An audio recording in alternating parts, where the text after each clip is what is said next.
It was a beautiful summer day when Lily and her friends, Sarah and Michael, decided to explore the old abandoned house on the edge of town. The house had been vacant for years and was said to be haunted by the spirits of its former residents. Despite the rumors, the three friends were curious and eager to see what was inside. As they approached the house, they could see that the windows were boarded up and the roof was in disrepair.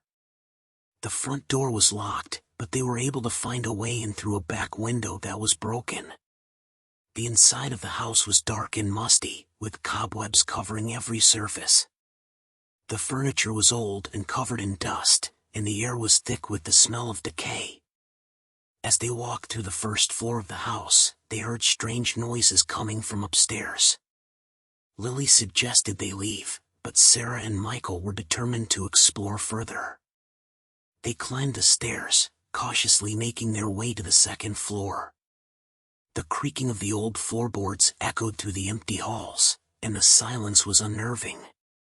As they entered one of the bedrooms, they saw a ghostly figure standing in front of the window. The figure was translucent, and seemed to be staring out into the distance. Lily, Sarah, and Michael were frozen in fear, unable to move or speak. The ghostly figure turned its head slowly, and stared directly at them. Its eyes were empty and lifeless, and its mouth twisted into a grotesque smile. The three friends ran down the stairs and out of the house, their hearts pounding in their chests. They didn't speak for several minutes, as they tried to process what they had just seen. Finally, Lily spoke up. "We have to find out what happened in that house. We have to find out who that ghost is." Over the next few days, Lily, Sarah, and Michael spent their time researching the history of the old abandoned house. They discovered that it had once been owned by a wealthy family who had mysteriously disappeared one night. The house had been left untouched for years, and the townspeople had always believed that it was cursed. Determined to solve the mystery, the three friends decided to spend the night in the house. They arrived at sunset, armed with flashlights, sleeping bags, and a plan to communicate with the ghostly figure they had seen. As they settled into the master bedroom, they began to hear strange noises coming from the walls. The temperature dropped suddenly, and they could see their breath in the air.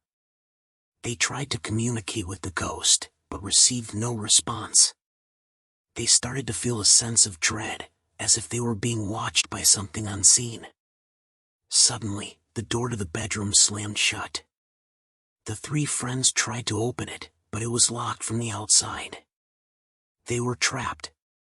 As they sat huddled together in the darkness, they heard footsteps coming up the stairs.